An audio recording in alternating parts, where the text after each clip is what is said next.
I think the car you drive to work is as much a choice as the undies you put on. 100%. That had not been done ever. Yeah. Tell us something about Calvin that the world doesn't know. I remember my biggest fear back then wasn't if it was going to work out. The fear was more, what if I never did it?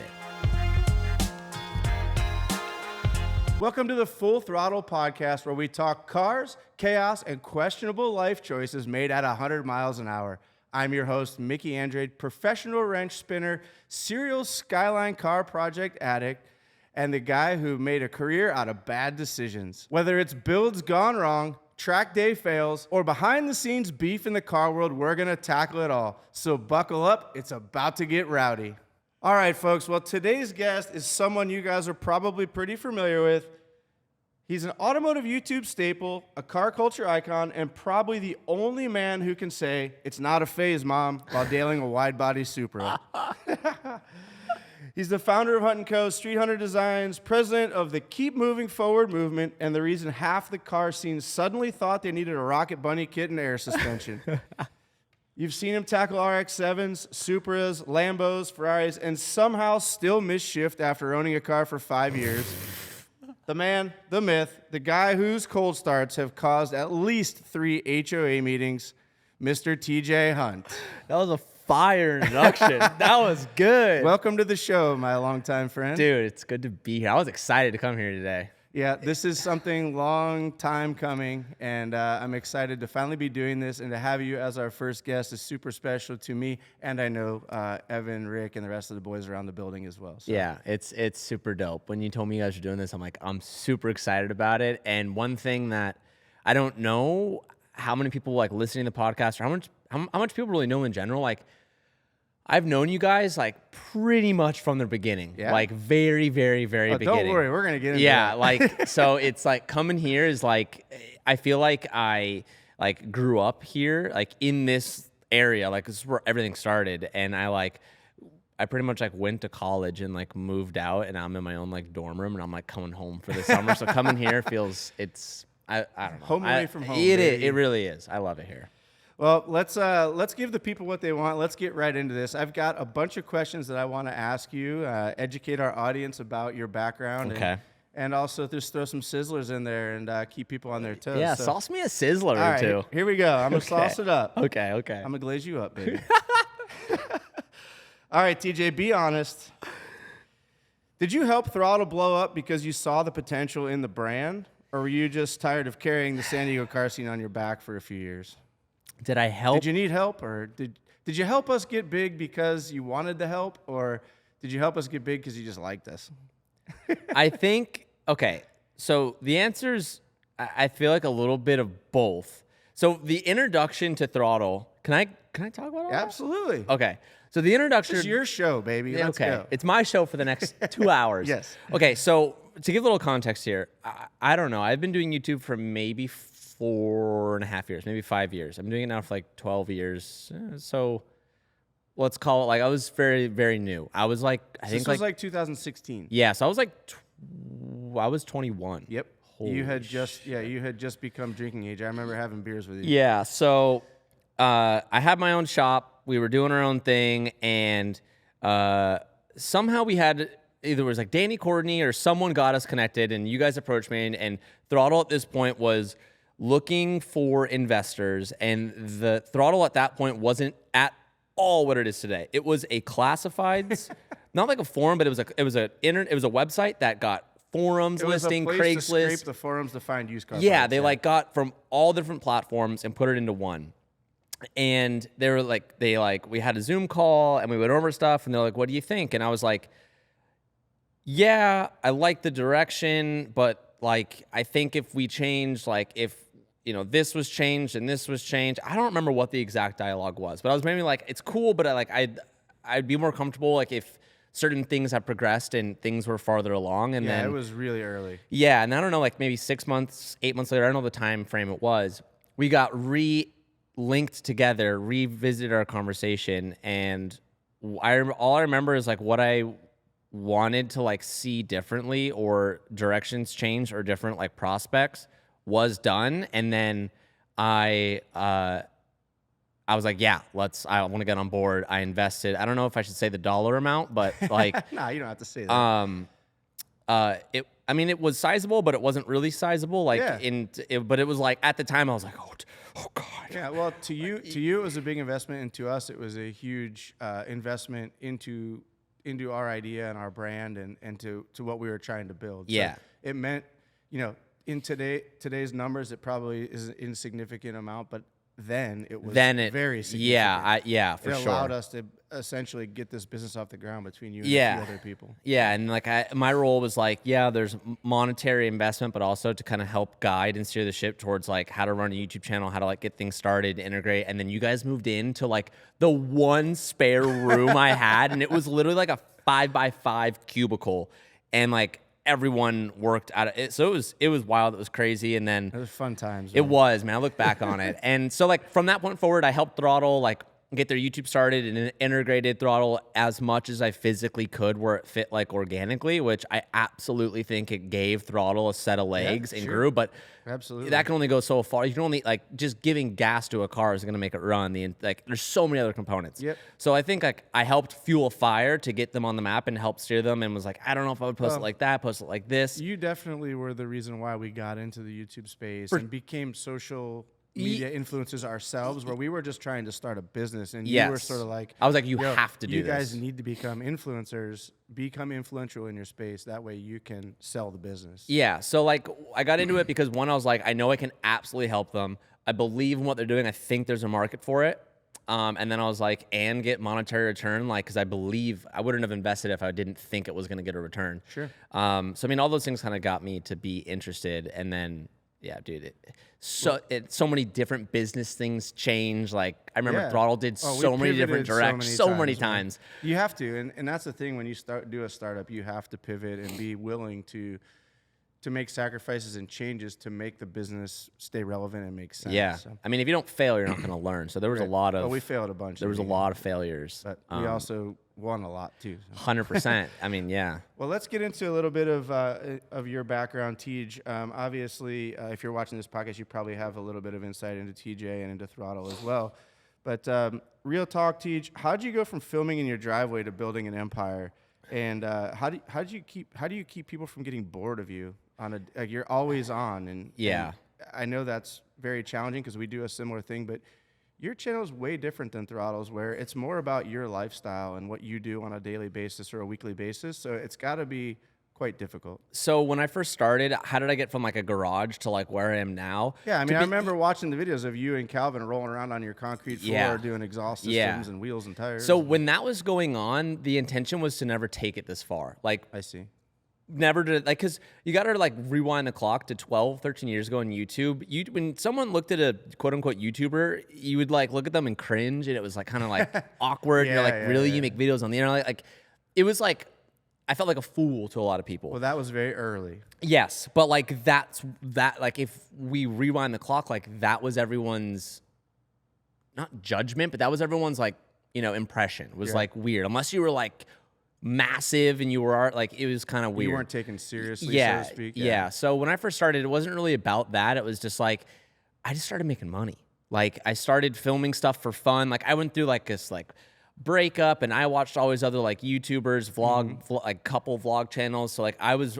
Oh, I didn't know that. Yeah, so I was always watching YouTube and was like, that was my TV. I stopped watching TV and I started watching people daily, and that's when people were doing daily uploads. Like, there's an OG channel called Jesse and Gina, BF vs. GF, and they literally were a couple that lived in New York. The daily vlogged every day, and it was like you watched their relationship, and like I was like this sad teenage brokenhearted kid, and I'm like living like their relationship, and consoled my inner child. And so I started uploading and was like, I'm gonna make it about my life, but also about cars, but I'll get people interested with the cars, but then the videos are really about like my life and my friends group because I didn't have any money. Right.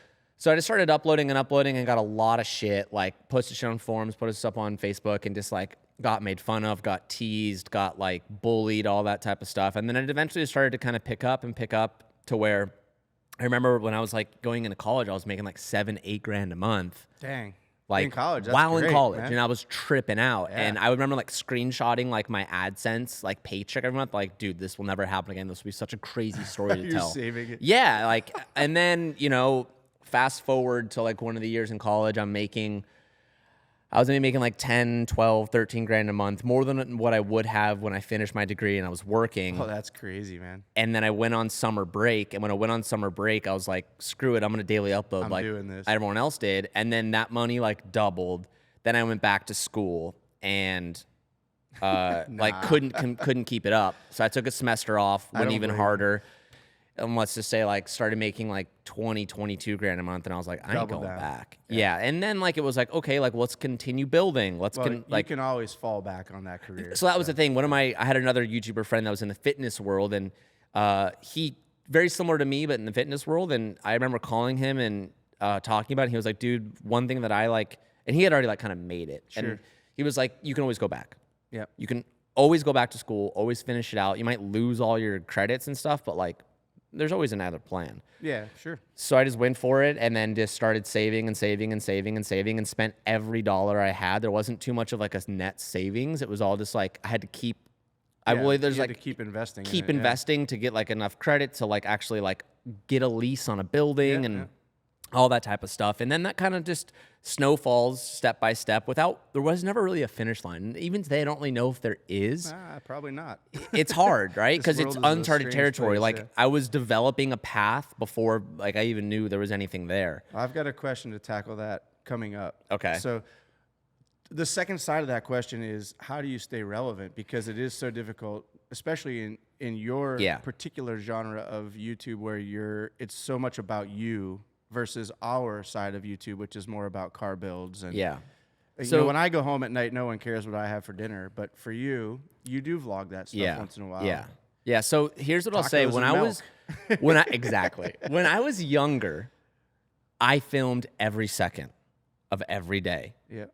And I went 2 years in a row of straight daily uploading.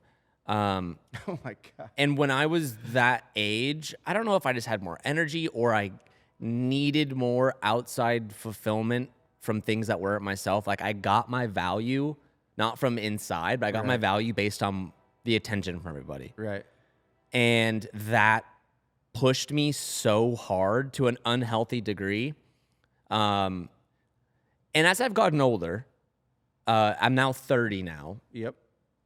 I've began to care less and less and less and less. And now as I've gotten older, I've made, I have a lot different set of revenue streams and incomes and investments and different businesses, all done with purpose so that if I do, let's say, fall out of relevancy or I'm just over it, like I at least have a base beneath me. So as I've gotten older, it's allowed me to like, I don't post as much. Now I post maybe 10 times a month, which is still a lot, 10 to 12 a month. You're talking YouTube episodes. Just YouTube alone.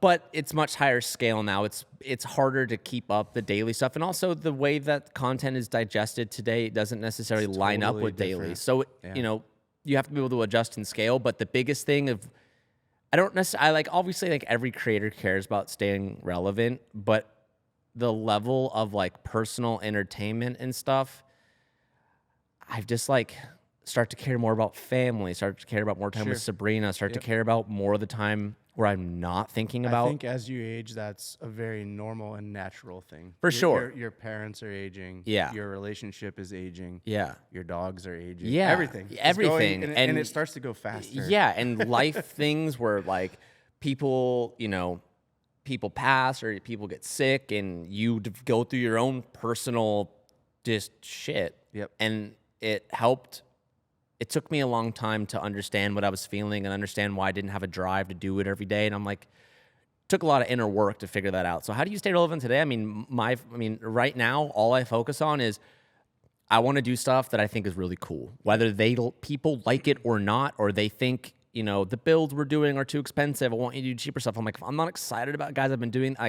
We've done, I think, over 65 builds. You've done the Miatas. The I'm like, I've done it. The budget builds. You've done the high end. Luxury builds. And people have watched me grow for 12 years. And the 19-year-old, 18-year-old they started watching to a 30-year-old now, don't want to do all that stuff anymore. Crazy, man. It's been that long. Yeah. Like it literally, people have been potentially watching your YouTube channel for half their life. And a lot of people who come up to me will be like, you know, in their young 20s, and they're like, I've been watching since I was 11. It's insane. And, you know, that's one thing that I like to talk to people about on, you know, like content changes, drives change. Yeah, for sure. It's still fun. If I just try to have fun, because there's sometimes I catch myself and I'm like, I'm not enjoying this. I don't want to go in and do this today. I don't want to travel and do this. You should take a break. And then it's like, fuck, okay, well, how do I make it exciting? Yeah. So how to stay relevant, just make sure I'm still excited, and that bleeds through the camera. Oh, that's I mean, that's kind of the answer I was anticipating, so I'm glad I was on the right track. Yeah, yeah. So let's change it up just a little bit. So what's the dumbest flex purchase you've ever made because YouTube said it was okay? Damn. In other words, your finances, because of your YouTube career, say it was okay to flex and make this purchase, and maybe it was a mistake, maybe it wasn't. Two things come to mind. Okay, I gotta hear this.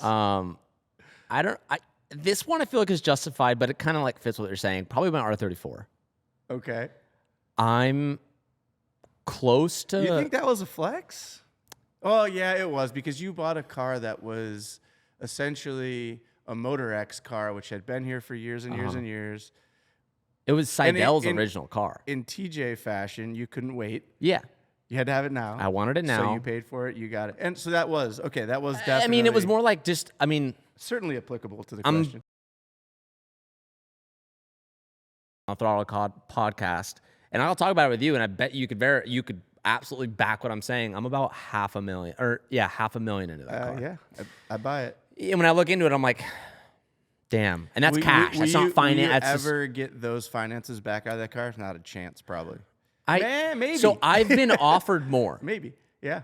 But I don't. That's like, I know in the world of YouTube and all this shit, I don't really, truly to my soul think I'll ever, like, that's like, I really want to keep that car and give it to like my next. Forever car. That's like, I really would love, like, I'm dead as rocks. Yeah. I'm gone and my kid's 25 and he goes, yeah, it's my dad's car. Favorite car. That's his favorite car. Like, if I'm ever like, I'm in trouble and I need to sell it.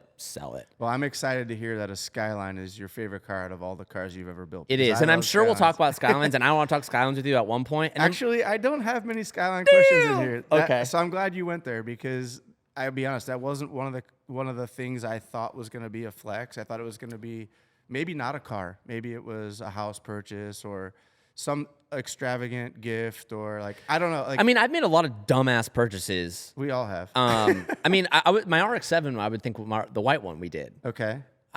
We went so ham. Like, do you remember the premise of building that? Early on. Yeah, dude, the premise of building that was like after the Rocket Bunny BRZ, when I bought like a fake kit. Yep. And all this stuff, and I was like, Mickey, we got to do this legit. Yeah, like Mickey. What's the most legit way to build this car? Mickey, like, literally. Ariama Mia, PPRE, New Zealand. Yeah, and I was like, no fake shit, Mick. Like, what do I do? And he's like, well, like, these are the answers. And at the time, not a lot of people were doing a lot of people were doing knockoff stuff. And I was like, yeah, I remember building that, and I was like, this is my fuck you RX-7. Like, you want to talk about fake shit? You want to talk about this? Like, cool. I'll spend way more money than anybody else has on the internet that they've documented. I'll spend 40 G's on all the body parts. I'll do PPRE. We did. I mean, I don't know how much more money we could have spent on that. And people say rotaries are not reliable. There are a few exceptions to the rule, but that motor has been alive since it got put in the car. How long ago did we do that? It had to have been like 2. So it was over 7 years Mad ago. Mike in 2017, I think, was the last year, and I want to say it was probably like 2016. Yeah, 2016 or 2016. I'd buy that. I would say it's definitely over 7 years ago. So we're going on almost 10 years. Yeah, no problems, not one and the drama car does with the a car. lot of sitting. So The car which does is way sort of the death more of, sitting than driving. Yeah. Yeah, we run it every like once a month just to like get it out, stretch its legs. But yeah, I mean, that car sat so long on one of the old set of tires, I had to replace it because the tires were getting just flat. They were flat. That's that's how long it's. And then I would say if another maybe like not a dumb purchase, not a flex purchase, but it's like one of those childhood dreams. I was like, I want to have this. It was probably my house, a house like that. Okay. I remember at the time. But I feel like a house is really never bad unless you buy it a bad time. Like, you're always going to have equity in it for the most part. And and it's your sanctuary. Yeah. So at the end of the day, like, No, I got lucky with that house. I bought it during COVID. I have like a under 3% interest rate. The house is doubled in value. Like and that house was not cheap. killed it. That wasn't necessarily like for the flex, but I was like, I want this for me because like as a kid, I'm like, I want a big house. So like, I probably at the time bit off not more than I can chew, but it was like, all right, I'm fucking doing it. Yeah. I don't know what it's going to look like in 2-3 years, but hopefully it works out. It worked out. It worked out. We're almost in the house for 5 years It now. works out, and I've been there. It's a beautiful home. Yeah. And you guys have set it up really nicely and tailored it to your needs. And the 4-car garage to me is a must. So sick. When you have a car collection, having more than 2 cars in your home garage is awesome because it gives you choices in the morning. Yeah. And as a car guy, I think the car you drive to work is as much a choice as the undies you put on. 100%. What mood am I in today? Do I want relaxing? Do I want a little bit more engaging? Yeah. Do I want self-drive? You have all that right there in front of you every morning, which is so cool. It just depends on what keys you grab out of the box. 100%. Well, let's move on. That was just the opener, Teach. This is probably the best set of questions I've ever had on a podcast. All right, well, that's encouraging. I love this these is questions. First out of the gate for I us. love these questions. All right, well, here's another YouTube question. What do you think separates the YouTubers who last versus the ones who flame out? This is a tough one because I think I have an answer. I have an immediate answer. Let's hear it. Some people don't change. People who don't change die out or lose their viewership. You have to. Throttle is a great example. Throttle went from doing like our style, like old vlogs, just random stuff, like not too much editing thought process, just kind of filming, to doing like, okay, we're going to do a car. We're going to do it in 10 episodes. Okay, it's working. It's kind of working. How do we break our barrier? And then like a year ago, you guys scratched the plate and you're like, we're doing 1 episode builds. Full builds. Full builds. And, you know, it's like everyone on the Throttle side sitting down and be like, okay, like what trends are we noticing in other areas? Like, I mean, dude, I've talked with Ev before and he's like, Mr. Beast does this, don't I mean? Like, just going like crazy. And that's how you have to be. You have to be, how do I stay relevant? And so much to where we saw you guys doing it, we're like, okay, now we're going to do it. We need to do this, Let's do like surprise builds where I don't have to buy every single car, but we'll find friends' cars to do. And I'll be honest, it's fun. It's fun. It's sick. It's fun. They're awesome to watch back in one sitting. Yeah. It's awesome when they actually go viral and you feel like you hit, like as creators, we're like, we want to break a barrier in our head, and then when it does it, it's fulfilling and it fires you up to do it again. So to stay relevant, you have to be able to adapt. And if you stay doing the same types of uploads, same format for 10 years, you'll hit a ceiling and eventually start losing viewership. And that's just the name of the game. Yeah, I think that's one thing that we as Throttle and particularly Evan has done really well is just always taking a look at what's working for other creators, even outside the automotive 100%. space. Actually, probably even more outside the automotive space. Yeah. Because there are, creators like Whistling Diesel and West Champlin that are doing just crazy, out in left field 100%. stuff, and that works for them. But I think for Throttle and for TJ Hunt, particularly, it's not our thing. Yeah, and so we have to sort of stay in our lane and do our thing. Yeah, I mean, you got to feel like, you got to stay authentic to your brand. And it's not to say you can't do something like way off brand. Yeah. Like 100% you can, but I don't know. Like at the end of the day, like if I'm not excited to go and do something, then I'm like, it's not my brand. Right. I don't even want to fuck with it. So in particular, what was your biggest I made it moment? Like the first time you felt like, damn, I'm actually doing this and this is going to work out. I mean, did you ever have that realization, or has it always just been an ongoing cyclical thing where you're like, I don't think so. The next step is happening and this is where we're going to go? I don't know if there's like one pinnacle like purchase or moment or anything, because I even so to a certain degree, I'm like, any day it's going to go. Like you have that like negative self cycle in your head of like, it's just last this long, which I know is normal. Yeah. I would say probably one of the moments where I felt like I was making a difference and I knew I was like breaking barriers was when I started to get corporate deals. Yeah, sure. And you were there on the first domino. Hot Import Nights.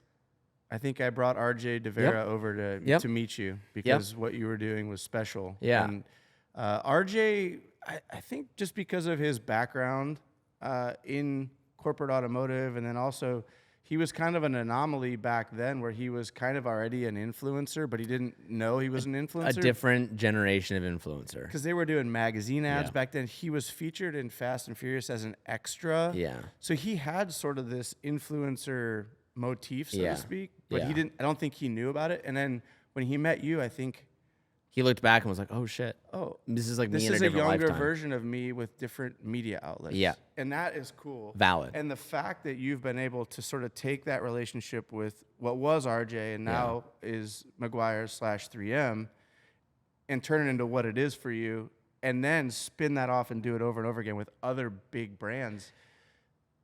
When we started this, when you started this and we started, we never thought that was going to be the case. When that partnership was like signed and dotted and they're like, you know, here's your contract, in the world of automotive YouTube, that, I'll look dead in the camera, that had not been done ever. Yeah, that's like a pioneering moment. And, you know, at that time and still today, you know, there's a lot more today, but at that time too, like every like relevant YouTuber, we're all like really close friends. Like everyone knows like like who's getting what, like what everyone knows like the background. Like, okay, we're all building this. We're all asking each other questions and stuff. And I remember when that deal went through, it was like behind the scenes, it was like, no fucking way that's possible. I just did this. Yeah. And then that snowballed into, you know, so I remember when that happened, I was like, damn, like we're doing something. And I always knew it could get to that point. And then it moved into like, now it's, you know, now it's insane to doing like national commercials and doing Valvoline, Sunoco, 3M in general, Monster Energy. These are all pinnacle brands in our industry. Yeah. And somehow you and Throttle have climbed the Mount Everest. It's insane. As well as many others at this point. And, for sure. Now it's, you know, it's much more normal, but like back then. But to look back, it's super special. It was like, whoa.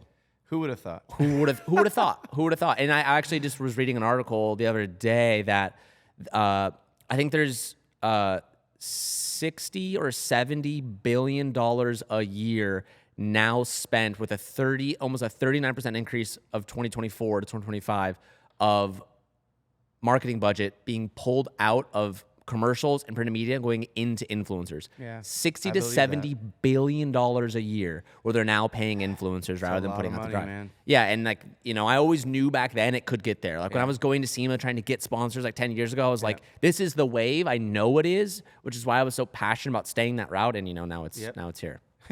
Yeah, now SEMA is just basically a staple. And what are you bringing? Yeah. It's everyone's flex. We'll get into that. Yeah. You know, one thing that I'm obviously a small creator in the YouTube space as a part of Throttle, just one of the Throttle team. You are the face of your brand. Do you ever miss being anonymous? Do you ever wish you didn't get the attention that you get? Like, do you ever wish you could just go out to the grocery store and not care about what clothes you put on because somebody might recognize you? Or does that not matter to you? Do you embrace that sort of? I embrace it, but there definitely status? Doesn't mean there isn't times where I'm like, it's very frustrating.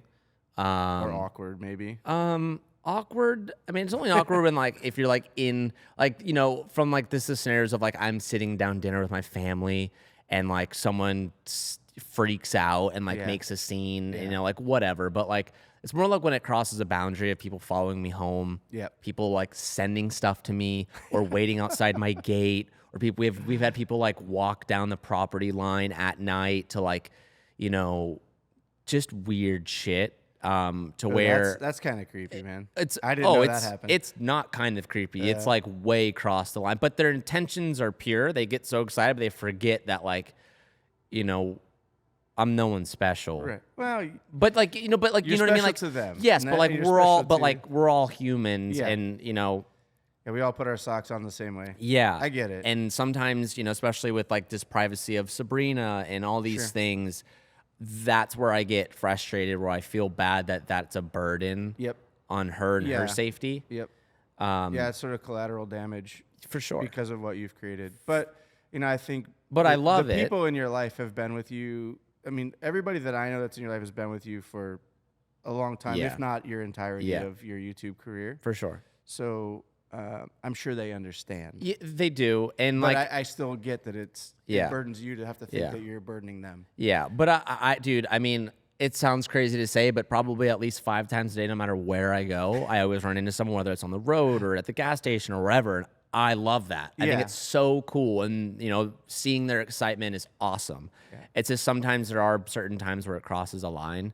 And, that always sucks. Yeah. Well, I mean, it's sort of the nature of the beast. And I've seen you in those moments before, Throttle got big and all that, when we'd be traveling together. A lot of people don't know this, but TJ and I actually traveled the world together. Yeah. We've been to Japan together. Yeah. We've been to New Zealand together, all over America, slept in hotel rooms together. Yep. Done a lot of race car stuff, which is cool. And anyway, I've had a lot of fun with you. And people don't realize how far Mickey and I, the joke on the channel, on videos, has always been Mickey's my dad. That's because, I could be. Mickey's, could be and, has done so much dad shit with me. We've done so much together, and I've learned so much from Mickey, and he's made a lot of connections and a lot of, bridges. So, Mickey's, it's been awesome doing shit with you. And it's been fun to see you grow and to give you those, not give you those opportunities, to allow you to make those opportunities materialize with the brand that you've built. But you gave me the opportunity. You led me to the door. What is it? You can lead a horse to water, but you can't make a drink. You led me to water, and you're like, here's your opportunity. Don't screw it up. And mentorship on a lot of things. So well, we go way back. I hope it keeps going. Yeah. So. Well, let's get into a little bit of the car scene, the builds, and the culture of it all. So I'm going to roast you a little bit here. Do it. Do you actually make money selling your British racing green cars? Or is this just a really expensive way to stay entertained? Because I see the comments. Every time you build a green car, everyone says, you're just going to sell it. And you get ridden pretty hard about that. Yeah, why don't you give us a little bit of your take on that and why that happens? Here's what I'll say. Them being green, I think that's just the internet likes to be they think they're funny. But at the same time, too, and I know you'll understand this and respect this, what I do is a business. Yeah, I have 30 cars and I build cars and collect cars, but I'm in the business of making money. Sure. And I treat them like that. I treat cars like that. As a business decision or a way to and especially, and on the world of YouTube, you make the investment on buying the car, you make the investment on all the modifications, you make the investment on building the car, and that's awesome. But people have this notion where you should keep them forever, or for years, and it's valid, but some of those really expensive cars that, dude, they cost hundreds and hundreds and hundreds of thousands of dollars to build. Once you finish them, sometimes I don't know if I get a good offer on it, and I think I already made my content on it. No one's gonna watch me drive it, no matter what people think. No matter, I'd love to see. No, you don't. To the track. Yeah, no one watches that. No one watches yeah, so if I it costs money to store it. Costs money to register it. Costs money to insure it. And a lot of people don't understand that you've already made your money off that car. If you're gonna make money on it, you've already made it during the YouTube episode. Exactly. So. And sometimes builds don't come out as maybe exactly how I want them to, or they're awesome and it looks sick, but to drive it, it's not fun. Or sometimes some things we do ruin the quote unquote driving persona of a car. That's just a fact. That's right. So if someone comes to me, and oftentimes I do, you got to think millions are watching. If someone comes to me my 458 GT3 I built, that we built here, the one with the someone reached out to me the moment it debuted at SEMA and was I'll offer you this. Mm-hmm. And I'm okay, I'm going to make more than double my money on this car, and it can fuel the next big build. And I bought my Aventador. Yeah. So after that. So you don't regret not getting the opportunity to really try to drive that car and enjoy it. And I know a lot of the race car turned street car builds that people do, you've done, they're hard to street drive. So hard. The bodies are made to run super low, right? So they raise the arches, they extend the wheelbase. It's made for racing, not to drive on the 5 freeway where there's debris, potholes, bumps. Dude, the 458 GT3, the lip was so low, you be on a flat, or you're driving on an intersection, it's flat. And then you could literally have suspension compression by 10 millimeters. Goes And so the overhangs are longer Yeah, for aerodynamics. yep. So then that becomes a problem with getting in and out of driveways. Yeah. So people don't understand that race cars aren't meant to be driven on the street. However, we're trying to blur those lines because a race car looks so cool driving on the street. Exactly. Or like Whistle and Diesel buying my twin turbo Huracan. Like I had just finished it, brought it to SEMA, owned it for maybe like a month or two. Yeah. But again, like I'm not gonna drop prices here. But like if I get the luxury of buying I build the cars because I'm like, dude, I want to see this come to life. It's way more fun building the car than owning the car. Fact. It's way more fun building the car than owning the car. You heard it here first. 100%. The excitement to that. wake and be like, oh, I'm finally going to get this on. Oh, we're finally going to get the quarter panels done. We're finally going to get it painted. And then like... It's the thrill of the hunt. Yeah. And then like, yeah, owning them is also cool. Don't get me wrong. But there are some cars that are... I'd love to talk about this. There's some cars that are way better in stock form than in modified, wide-bodied, aftermarket ECU, big turbo, like. And so if someone comes and offers me an absurd amount of money, and I not only got to do what I wanted to do with it, I got to make my job out of it, got to pay everyone to help do it, and then I get paid a big additional for finishing it, and then it funds the next project, which is even crazier. Sorry, and then people always go, well, Adam keeps all of his cars, and I'm like, Adam's psycho. And Adam has has 40 acres to store all of his stuff and doesn't have California registration taxes and California insurance. Than I have cars. Yeah, he's an anomaly. But you know, like I keep as many as I can. People still forget I still own close to 30 cars. I still keep a lot of them, but some of them, you know, they get painted green and might sell them, but like that's not my intention. Like, it's not like I'm painting it green, I'm selling it. It's just like I already have an idea for something else, and I need the cash to do it. And I know everyone thinks of me as, like, the most wealthiest person on the internet, and that's far from the truth. But I'm like, I need the capital to do this. Yeah. And then I know a lot of channels, too, outsource money to build certain things, and we don't. Are something that come into play on YouTube that a lot of people don't understand because they're just watching it for entertainment value. Yep. They don't understand that these projects fund potentially the next project or something you have coming in a year or in 6 months that you need the capital to do without draining your bank account. So selling these cars makes a lot of sense. And as you mentioned previously, insurance, registration, and if we kept them all, we wouldn't be able to keep building. Putting batteries in them. Yeah. Like, we're not making that much money off of the YouTube videos. Like, don't get it twisted. Right. Yeah, multiple revenue streams is a real thing. Yeah. It's just... I wish I could keep them all. I just can't. Of course, we all do. I mean, I've got way too many cars as an individual. You're a great example. Yeah, I think I have 12 at this point, and it's probably about 10 too many. Yeah. All right, so I got a good one for you here. Okay.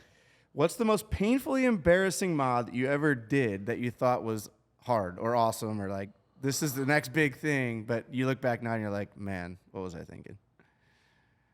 Do you have one? Is there one that stands out?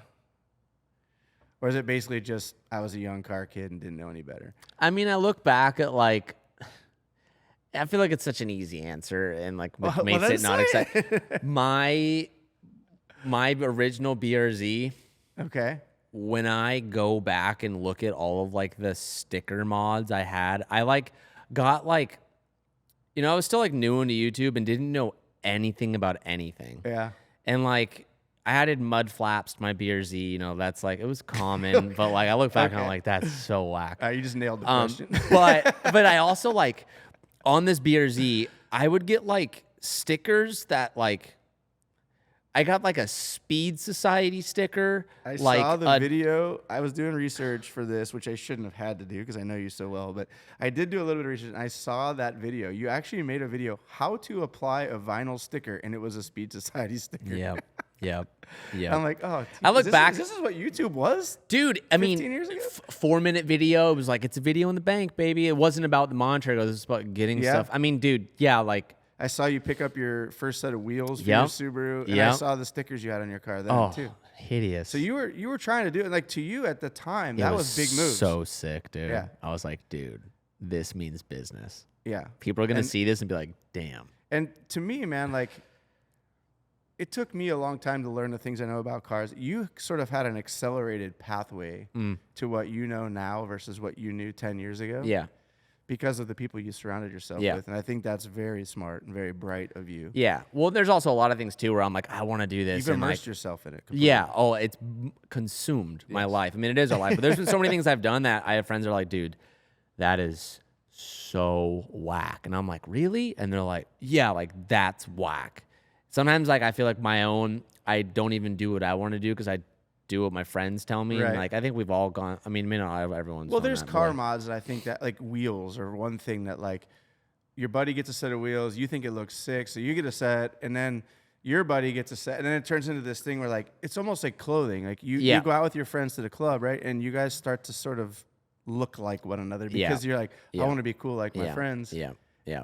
So car trends are sort of the same way, right? Yeah, man. I mean, there's a lot of mods that are just like super questionable, but also to be justified, it's what I could afford at the time. And if we all had $1 million, we all would have done shit differently. Yeah, absolutely. So like, and been all knowing in the beginning. Yeah. And so like, I needed to do those stuff to like learn and progress. And we all go through that stage. So when I see it today, I'm like, I know where that guy. You can like judge a person's car by what mods or brands or stickers or whatever, and be like, I know where that guy is in his stage of like understanding culture.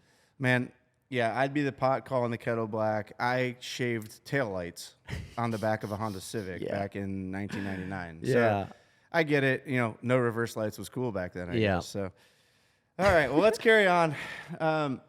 This is going to be a bit of an odd one. I know you've got a bit of a team around you at Hunt & Co. Where you build your cars and you film your content. And over the years, that's grown. But there's one guy that's been a staple in your garage or home garage, for that matter. That's Calvin. Yep. Tell us something about Calvin that the world doesn't know. Calvin doesn't really like cars. I knew this. Yeah, you probably knew this. And I say that with a little bit of explanation. He's an individual who, when we first started, like, we lived it. Yeah. But he's always been like an oddball where it's not about horsepower.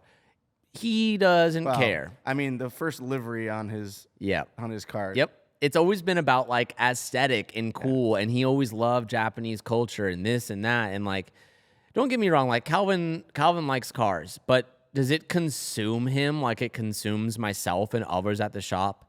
Absolutely not. And that's okay.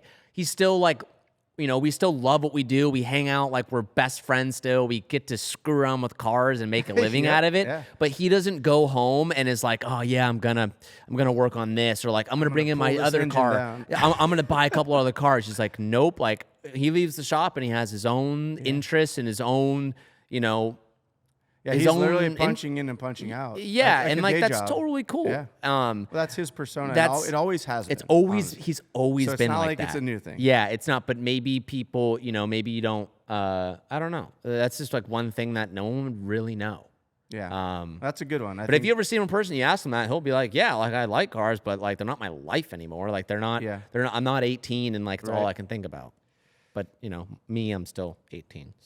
So, Tej, have you ever sacrificed your own happiness just to keep your audience happy? Because we sort of leaned into this a little bit earlier, but like, you have to be cognizant of that, right? Yeah, 100%. And so, staying happy is important because that comes off on camera. Yeah.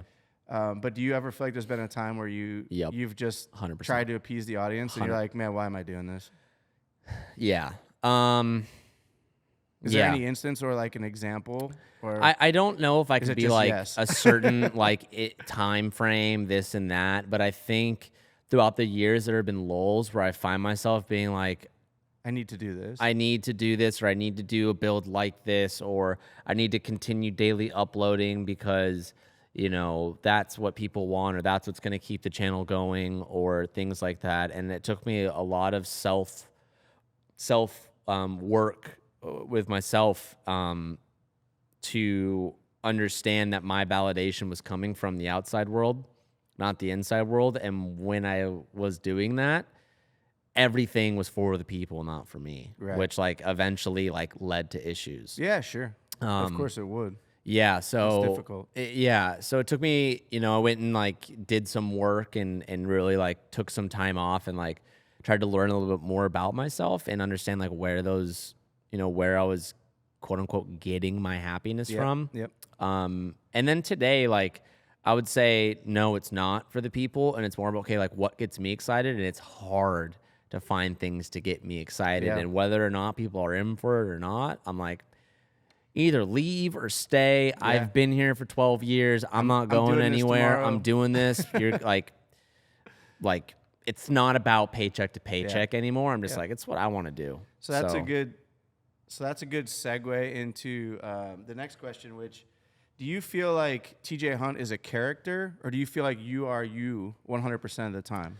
I think there's a balance. I think that anyone, when you turn on a camera, like, I'm not going to be opening the vlog being like, I'm really hungry right now, but we're really just going to open the vlog now. Like, like, there's like so much stress, planning, organization, finances for a lot of these builds that they don't see. They just see like, all right, like we're hyped. Let's go. Let's get it up. Yep. So there's definitely like a sense of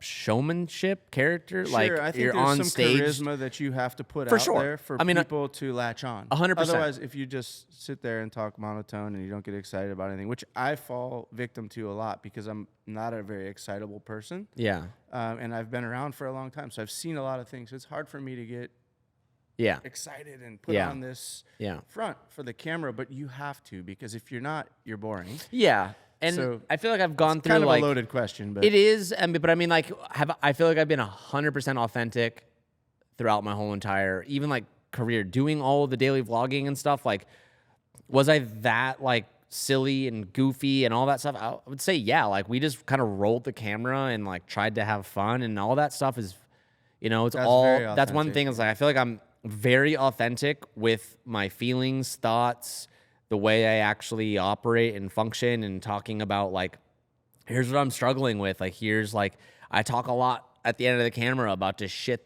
that's making life hard for me in that moment, and showcasing that. But yeah, I mean, I think on camera, there's definitely a level of like, I'm showing up for my show. Yeah.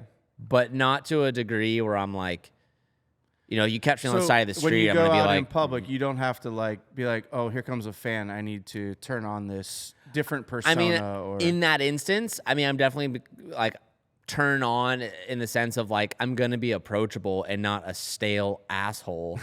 Like, I'm gonna be like, whether my day's rough or not, I'm gonna be like, I'll be like, put on like, hey, because genuinely I'm excited that they watch the channel and they're getting the opportunity, and I love meeting people that watch. Like, that's cool. You can tell a lot about your audience when you actually meet them. And this is true. I oftentimes, if I like have time, I'll like stop them for a second. I'll be like, "What's your favorite? What are your favorite types of videos out?" What was the hook? Like, why do you watch? What's your favorite thing to see today? Like, that's so awesome. like, I mean, I think I'm being like personable, but I'm not like.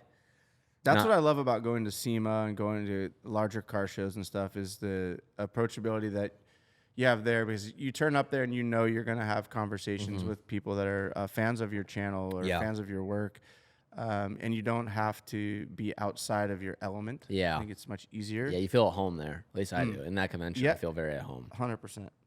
Yeah. Well, let's carry on a little bit here. Your audience watches you because they enjoy TJ as a person. Your builds are also really cool and exciting. But is there a build that you're still trying to accomplish, that you're just dying to do, that you could maybe lean into a little bit, maybe not give it all away, but is there something that's out there that's like, this is my pinnacle, this is the car that is going to change things, or I just want this because this would be the coolest car for me to own as a garage queen or a staple car? Yeah, I mean, I don't. Or are you constantly building those? I feel like I'm constantly like achieving them, and be like, okay, like what's realistically next? Like the 488 GT3, I started like the idea of that project over a year ago. The M4 was like over a year in planning. I would say sometimes it's hard to get creative to come up with what that is. Of like creating something, it's hard to come up with something that's unique, organic, hasn't been done before, but something that like I truly just want to own.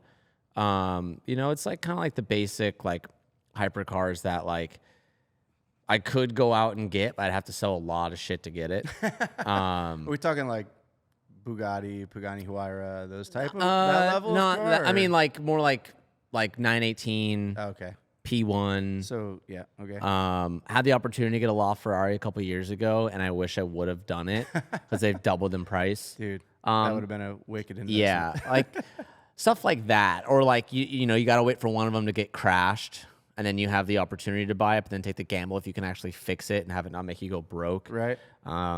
Yeah, that's one thing a lot of people discount is the amount of money it costs to just maintain a vehicle of that stature. Yeah. An oil change is $8,000. Yeah. One thing I really, really want to do, probably more than almost any other one. I don't know if people would even give a fuck about watching it. But the BRZ like Super GT 3000. Yeah. I want that so bad. Yeah, and that one is one that I think would shock you when you got down to the brass tacks of how that car is built, because I'm pretty sure that's a space frame car because the proportions are completely out to lunch. And I've never even seen one in person. Just Yeah. the internet. They're I think haven't you seen one before in Japan? Yeah, in Japan. So they're very much just sort of a clone of a road going car. Yeah. And it's very far. Like, it would be tough to build one. You'd almost have to buy a decommissioned race car and then just redo it. Yeah, which is And then it's like, so the gnarly. story's whatever. Yeah, but that's like a pipe dream. I'm like, that'd be super sick. That would be badass To be because able that to would do take one you of kind of those. full circle back to your roots. Yeah, I would really love to see that project. I've been trying. That's one of the ones where like I put out all my feelers. I went to every contact that I'm like, do you know like how or where a team like, you know, and everyone's just like, no, dog, I don't know. But one day, I'm sure one day randomly it will fall in my lap just like all the other ones have. But that thing would be super sick. Not that anyone would even really care about wanting to see that, but I thought it'd be cool to get like a new. I don't know, man. I think, you know, your audience is big enough and your audience has been around for long enough. I think they would understand the desire and want to own that car and to drive it on the street. Yeah. Is pretty freaking And I cool. just like seeing them on the street, man. That's the coolest thing. So, TJ, what is one thing that still makes you a fan and not a creator? In what sense? So, a fan of like obviously, to feel like a fan. So, is there something out there in the automotive space or in the creator space that makes you feel more like a fan of what you're doing versus somebody that has to be creating every day? I would say it's like the GT3 projects. Yeah. I feel that vibe from you, honestly, in those cars. They're so scary because people don't understand that you're spending like $100,000 for like a piece of shit, beat to shit body kit. Yep. And body kit's a really shitty way to describe it because it's not a body kit. It's literally a the body. exterior of It's an the car. exterior shell of a Yeah, car. exoskeleton. And then you're doing it on a level of car that is expensive as fuck. So you're essentially totaling the vehicle. You're totaling and the that's vehicle. why it's smart to start with a crash car. Yeah, I didn't do it this time, but I know. So you're essentially, the minute you cut those fenders, it's essentially totaled. technically, yeah. So like I love them. That's nerve-wracking. Yeah, well, and I love it because like it scares the shit out of me, which is hard to do, and I love like it's the idea. Like if I close my eyes, I'm like, one, you have to be a fan of GT3 and IMSA. Like if you're not, then like it doesn't fulfill Right. like. Well, how could you not be a fan of Yeah. those proportions? And just like if you just watch wheel to wheel GT3 racing, it is some of the most exciting racing ever. Agreed. And you have to have that bug. Yep. And then if you just imagine like, but what if like, and it's the coolest level of like F1's cool, sure, but like nothing looks cooler in the world than a GT3 version of a car. Yeah, I'm with it. Big aero, like motor is like back 5 inches, like just monsters. And that's where most car styling that trickles down to the aftermarket all from is sourced mainly from ideas taken from those race 100%. And 100%. so that's one thing that I've seen come full circle with you is with your StreetHunter brand, you've been able to sort of take some of those notions and put them into reality for cars that didn't have that before, like the wings and some of the aero parts, specifically the 8.6 that you did. Yeah. I think, and we did one here as a sweepstakes, but Yeah. that kit sort of, worked with John Sabal on that one, and he also sort of has the same mentality and mindset that we kind of do, and you guys were able to execute that so well. So I could see you being a fan of that. Yeah. And that's just like, that's my flaw is I have and always have. I love body kits. I love getting a car and then making it look cooler, making it look like you find a way to personalize it to make it your own. Like, I don't know why I have that itch and I still have it 15 years later. So to do it with StreetHunter is awesome. But then to do it with like the highest level of motorsport and then find a way to convert that to a street car and put it on the street where you'll never, ever see it. And then it has all functional, badass aero that you don't understand. But in 4 to 5 years, all the new BMWs and Mercedes and Ferraris, they use that aero and engineering and tech and cooling onto the cars. Yeah. That's one of the things I loved about the R34 GTR is that the Z-Tune products, which you used on your car, and I have on mine as well, are functional. If you have the Nismo oil cooler, you actually have a duct that goes through the bumper, and then the ducting around the oil cooler goes out the side of the bumper, and it all has a purpose. Yeah, and it just makes it that much more cooler. So I'm such if you understand that. You have to understand, you have to do the homework to like develop the love for it. And that's what I think I'm such a fan of these builds, because 1, you're not going to see another one. 2, you have to be a crackhead to just get the kit, make the investment to do it, and then try to make it fit, because nothing fucking works. Again, thrill of the hunt is probably a big part of that. Like, I can only imagine how you felt when you found the GT3 kit for the Ferrari recently. Like, dude. Or whenever you found it. Like 8 months ago, technically, we like got and the being call. Like, yeah, we can piece this together. And I had a similar call on our upcoming project as well, where I got a no. Yeah. We don't make that anymore. And then after a 30-minute phone call and him realizing I wasn't crazy and that we could actually pull it off, oh, okay. Well, it's going to be X amount. And then you're like, oh, that's a lot. And so they're thinking you're going to walk away at that point. Yep. And then you're like, okay. And then you're like, we can make that work. Shit or get off the pot. Here you go. And that's what I meant earlier when I was like, it's more fun to build it than to own it.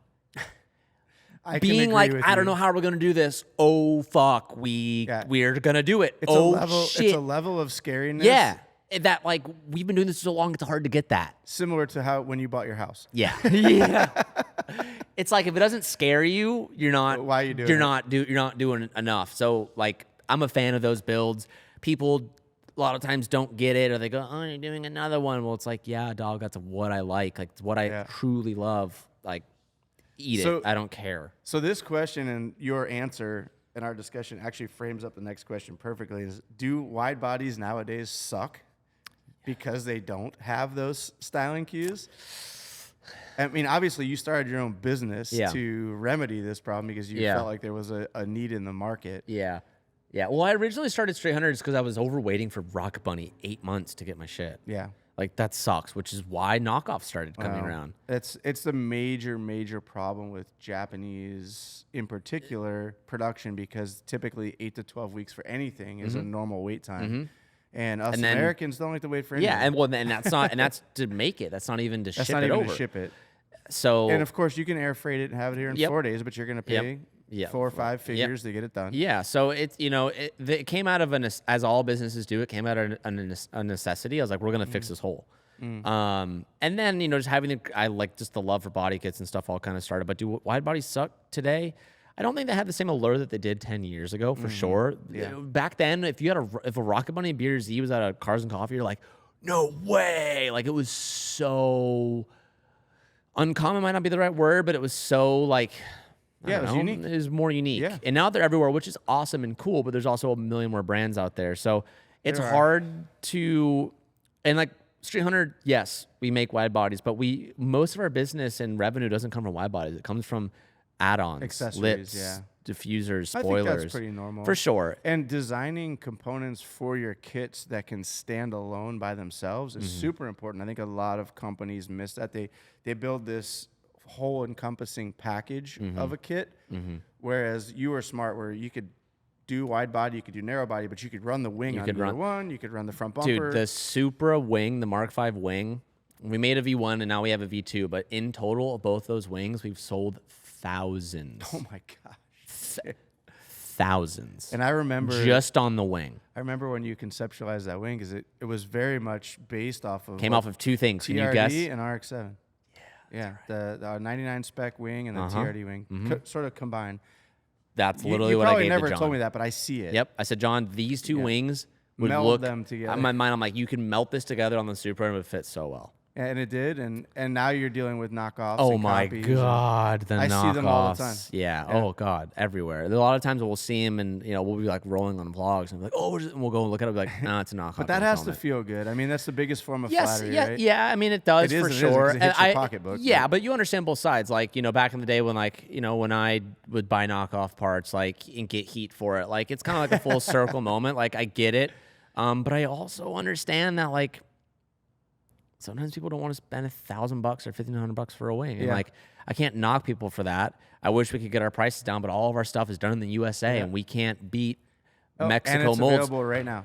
Yeah, well, or mostly right now. We keep our shit in stock. But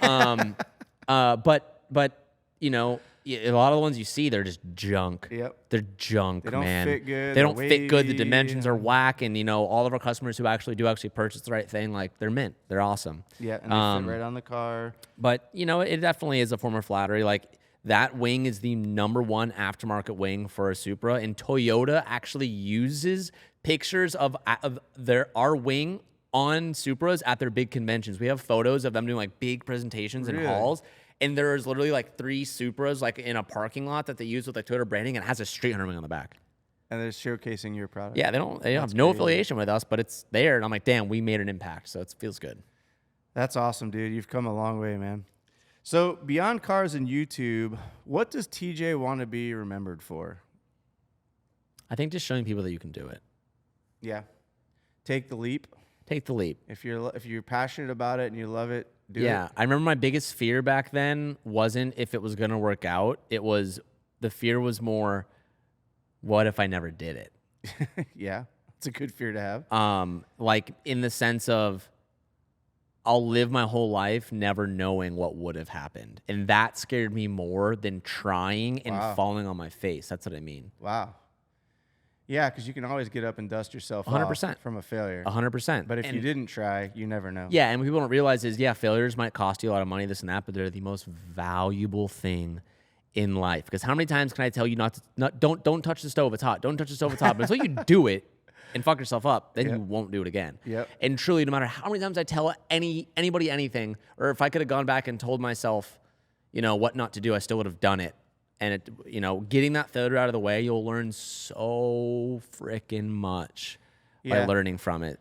And I think you've obviously been there, we've been there, and that goes back to the beginning of our conversation, was pivoting and things like that, where you sort of take that failure and you pivot and you make it a win in some way, shape, or form and carry on. Or you'll find a way in 5 years, you'll take another opportunity will come up and you'll be like, damn, well, I actually went through something like this before. And here's what I did, and here's what worked and didn't. Now when I do this again in a different life and a different composition, you can take the things that worked and try a couple new things that might actually, might work or might not work, but like, it's invaluable. Right. Yeah, I totally agree. And so that sort of leads us into, has there ever been any big L's that you've taken that your audience doesn't know about? Like, have you had a massive failure in the background with a project that you've had to abort, or anything along those lines that your audience may not know about because it wasn't something that you wanted to put out there, or something that needed to be said or talked about? I'm talking big L's here. Like financially? Oh, crap. I don't think financially. Maybe a project-based or... yeah, maybe it was financially. Maybe it was like I was banking on getting this facility and it fell through and we had to pivot to something else. I think I've done a pretty good job at not putting myself in those positions because nothing immediately steps out at me. I mean, I've had like... That's crazy. Yeah, I've had L's that I've dealt with behind this. I mean, I don't want to get too into it. No, I don't want you to get personal. I don't think that's the point. The point is like... so have you had an L in business where you're like, man, I can't talk about this. I can't tell the audience this happened because it's going to skew things.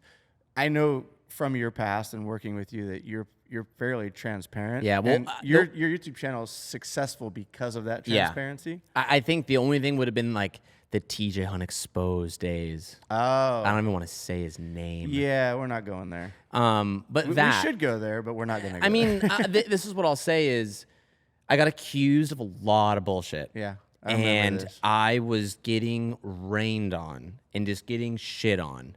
At that time, that individual had a larger following than you on YouTube. I don't know is if that it was correct? Or about larger. the same, Let's call it about this. I think I got more views, but like, you know,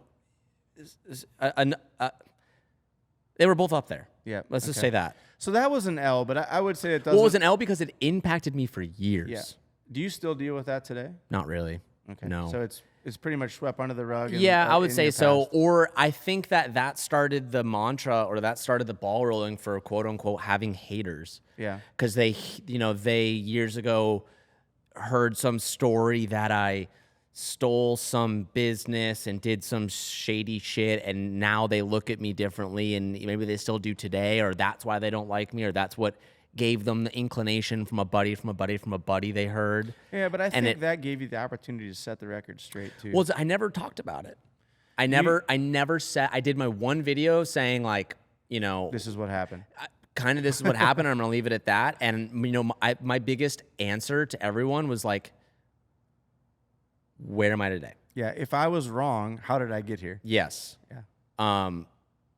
And man, that was one of the hardest times of my life. But that incident forced you to bring everything in house, create Hunt & Co. brand internally. Mm-hmm. So I think you could call that an L because publicly facing it may have looked like an L. I think, but at the end of the day, it forced you to do something you needed to do anyway, and now you're reaping the benefits of that. Yeah, and I don't have any ill intent. I mean, I look back on it, and I'm like, to the public eye, yeah, that was a big L. Like, and I never like talked about it or anything of that. It's kind of like left out. I'm like, I don't want that drama. And sort of this day, like, you know, it doesn't mean anything. But I'm thankful for that time, because it taught me a lot. It taught me now how to protect myself, how to restructure things, how to look into stuff on the business world, see what things are filed, see what things aren't filed, actually seeing. Yeah, do your due diligence. Do your due diligence to really understand what you're doing. Yep. And it taught, dude, from that point on, it made me razor's edge when coming to further business decisions. Like that failure in that regard taught me so much and made me so stern moving forward. And I think at that time too, just like being young and you know, same thing for the other individual involved. Like, wasn't old, but he wasn't like young, but like very green in the world of business and stuff. So yeah, so it's mistakes maybe on a little bit on both parties, mainly on his side, but also on your side for not doing the background. Both parties. No ill intent was like done, but just miscommunication and just humans trying to figure things out, you know, led to actions. Dude, this was when you were 20? Dude, yeah, I was like 19. Not many people can say they were doing what you were doing at that age. It's pretty crazy. Yeah. You know, so I let it go. I just kind of put my head down and kept moving forward.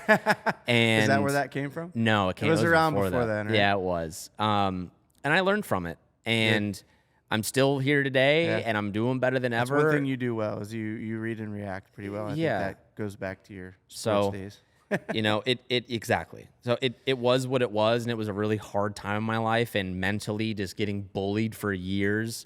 And just keeping my mouth shut and being like, I'm just going to try to be the bigger person and like, and you did deal with it with behind closed doors like it should have been dealt with in the very beginning. That's good, man. Well, let's change subjects here a little bit. I want to ask you this question because I think it's a really unique question that I'd like to hear the answer to. And it is, if you could live one day in another car YouTuber's shoes, who would it be? Probably Cletus. Really? I'm sorry, I just choked on my water. Want me to do that one again? Yeah, no, it's all good. Okay. Cletus for sure. Garrett. Okay. I think Garrett is on. Cletus McFarland, to be clear. Yeah. Man, what he has done is so impressive. Sometimes I think what I did is impressive, and I'm like, nah, man, Cletus, like, dunked. Right. Yeah, I think he just definitely business decisions, you know, from where he started to the viewership he has today is one thing, but buying a racetrack, rebuilding it, hosting events, doing Pioneer. outside events, like doing pay-per-view live streams, to then buying an airport, redoing the airport, getting into helicopters. Yeah, I it's respect crazy, what huh? that individual has done, because I know how hard it was to do what I have here, and I look at that and I feel like I'm looking up in the sky. I'm like, damn. That's another level. Yeah. So like I look up to him in that respect. Like, you know, that's amazing. And I don't know too much of the logistics of how this and that and like what, like how, you know, but I look at that and I have so much admiration for what, and there's a lot of people like that out there. LZ, Yeah. you know, there's tons. I feel like Adam is like pretty much at that level as well, maybe a little bit different, but he's sort of accomplished similar things, I think. And for sure. For sure. Depending on what you're into, like some people aren't into helicopters and airplanes. Yeah, so some people what aren't Cletus into is doing is drag racing and Right. muscle cars and stuff. So like for sure, it's all like different levels of stuff. But I particularly have always just been fascinated on what that individual has been able to pull out of his ass. It's so cool. Yeah, he's one of the automotive YouTubers that I've never personally got to know. He's met me, we know of each other, but I don't think we've ever had a good conversation where Adam has become a good friend. Yeah. And is a great guy and has deserved, I think, everything he's built for himself. Yeah. He's another very, very driven individual. Yeah. One thing that I've sort of taken away from all of these individuals, including yourself, is basically the desire to win or the hatred of losing. And I think getting to know you guys more, and also one thing that how I learned this about you is playing ice hockey with you, is actually your desire to win and to be on the side of the scoreboard that has more goals. Is your drive for that is excessive. Yeah. And I think that sort of leaks over into your career space. You want to win. Whether you're golfing, you're playing ice hockey, you're making a business decision, you're trying to get that W every time. Yeah, and that's to my own fault, but I think sometimes it can be my weakest link about me is the drive for perfection and the drive to win. But 100% that was instilled in me of 18 years of playing that damn sport. Yeah, sporting does that to people. I don't know where Garrett's drive comes from. I don't know his background, but I imagine Adam is sort of the same way. Yeah, from his cycling. Adam's, BMX world, and, 100% built that mentality. And I think about it all the time, if I didn't grow up in that environment of hockey and just playing at the highest level, I wouldn't have built this drive to try to win. And I always think of it, and then people are like, well, how do I do this and that? I'm like, you can be successful in anything you want in life. You just have to be willing to, when you're if you had a treadmill side by side and you were on one treadmill and the other person was on the other one, and as long as the only way that person was going to run longer than you or faster than you is that you will run until you will die. Yep. You to be able to look at the next person and be like, the only way you're going to beat me is by me dying on this treadmill. Yep. And that's a real thing. Like as a distance runner in college, that was what made me successful at a D1 level was I wasn't willing to stop. Yeah. I was going to go until my body said, you can't go anymore. Yeah. It reminds me of a quote that I heard recently about, it was an F1 driver. Man, I don't remember the name. It was a long time ago, but he said... Is it Senna or is it like that era? Or? Yeah, it was like that era. And he said that the reason why younger guys are faster in F1 is because something along the lines of because they haven't crashed yet. Yeah. And when you crash, you realize how close you are to death. So the ignorance and bliss of not, or that it's been with having a family or realizing that thought of the family's the It could all be gone in an instant. Yeah. So having that mentality of a mentality of like you said when you're running, you're like, I will go till I die.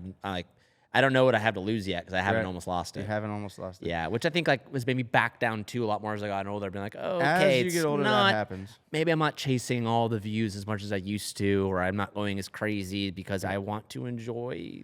Man, I had what these am I here for? Thoughts when we did. I think McGuire's sent us out to that Audi driving school, and you and I were in an R8 GT, right? And when I was behind the wheel, and we were doing 150 mile an hour down the back straight at Coda. I think because of my age and what I've been through in my life, in the back of my head, and I worked in the tire world, man, if this tire comes apart at 150, this might not end well. You're smoked. And I don't think you were having those feelings or thoughts. No. Yeah, no way. So yeah, no, 100%. I can totally relate to that statement that you made, and Yeah. and those thoughts. As you age and you accomplish things, you start to realize what you have to lose, and your mentality changes, and you don't become as fast. Yep, 100%. And when I heard that, I was like, damn, that's good. All right, buddy. Final question. Damn, we flew through those. Yeah, we did. Okay. That wasn't all of them. I picked sort of the highlights, I think. But, Okay. If you had to quit cars forever or delete your YouTube channel forever, which one would you pick? So delete all the cars or delete YouTube? If you had to quit cars forever or delete your YouTube channel forever, which would you pick? Probably cars. You would I would quit cars. quit all cars and continue to be a YouTuber. Yep. Because I've thought about that plenty of times before. Yeah. I What imagine you happens have. when I cross a day where I'm like, that was it. I just don't have the gas in me anymore. Time to move on. Yeah, or like I'm out of builds or I'm out of ideas or the excitement of racing isn't there anymore, or let's say I get into a car accident and I you lose can't, I yeah. lose my arm or something. Yeah. I don't know. Or like I'm in rush racing and I get into a bad accident. I don't have a left leg anymore. I can't use a clutch. Yep. Well, I think I think that's the right answer, because YouTube, you can pivot. Yeah. You can always go do something else in the YouTube space. You have a following. Yeah. The car stuff. Yeah, no, for sure. And I You lose a bit and of I your feel like I audience maybe, but- understand for sure, but I feel like I understand YouTube so well that if I wanted to join to another genre, it might take me a year or two, but I bet you I could get up there. Yeah, and I've seen you do things like paintball, Yeah. which I know was one of your first things you yeah. ever did on YouTube. Yeah. But you went back to it recently. Yeah. You've leaned into golf a bit now. I'd want to make. I'd either like go and I'd love to make a golf channel, and just that sounds even more exciting. I think you should doing make cars. a hockey channel. That's just me being. How do you make a hockey channel? There's not that many out I'm gonna there. get you a little GoPro to wear. That, in your helmet I and mean, be yeah, that you could do guy. like POV ice hockey playing. That would be kind of sick. That or one thing I thought about legitimately doing like a year ago was making a firearms channel. Eh? I love There's some big firearms. firearms There's some channels big out ones. there. It's a huge demographic. It's bigger than the car demographic. Kind of tough in California, though. It is tough in California. It could always move. Yeah. But like Amen. that was one thing I was like, damn, like I was like, I wonder in however many years, I'm like, I'm just kind of done with cars. And I've already like, I'm set up. I don't need to do anything. Right. I'd be like, that's a better thing. If I was done, You get to a point where you don't need. and I was do like, I cars. don't need to do this anymore. I'm good. I can live my life in peace, live comfortably, which I feel I can do that right now. Good. That's awesome. I could That's peace got to be out. an amazing feeling. Well, that's why I stopped doing stop doing what people want me to do, because I'm like, I don't ain't doing need to this do for that. you guys anymore. I'd love to share it with you guys, but I'm Yeah. doing it for me, and it's causing me a lot of stress to figure it out. But I'm like, I'd love to like do something completely different and be like, I'm retired and I'm making money off my retirement somehow. There you go. Yeah. Well, you've diversified. You've started some cool businesses that I think will always sort of keep you tied to automotive. For sure. But I'm excited to see what the future holds for TJ Hunt. Same, because I have no idea what it is. I have no idea. Well, that's part of the fun, right? I know it is. Well, TJ, thank you so much for coming on our first Full Throttle podcast today. Number one, baby. Look at me right here. Number one. Nate, punch in on me. You got that? You get that, Nate? All right, good. Well, that's going to wrap it up, buddy. Thank you again Of so course, much. of course. This has been really fun, and I hope our audience enjoyed it as much as I did. And I'm looking forward to episode 2, where we're going to have another very influential guest on, and that's Who's- going to be coming up Are shortly. you going to leak the guest? Nope. No? Can't do it. But you can come Damn. be part of the audience if you like. Okay, yeah, I'll be here. I'll be here. Well, thank you guys so much for tuning Thank into you for Full having Throttle me. today, and we'll see you guys in the next one. Bye-bye.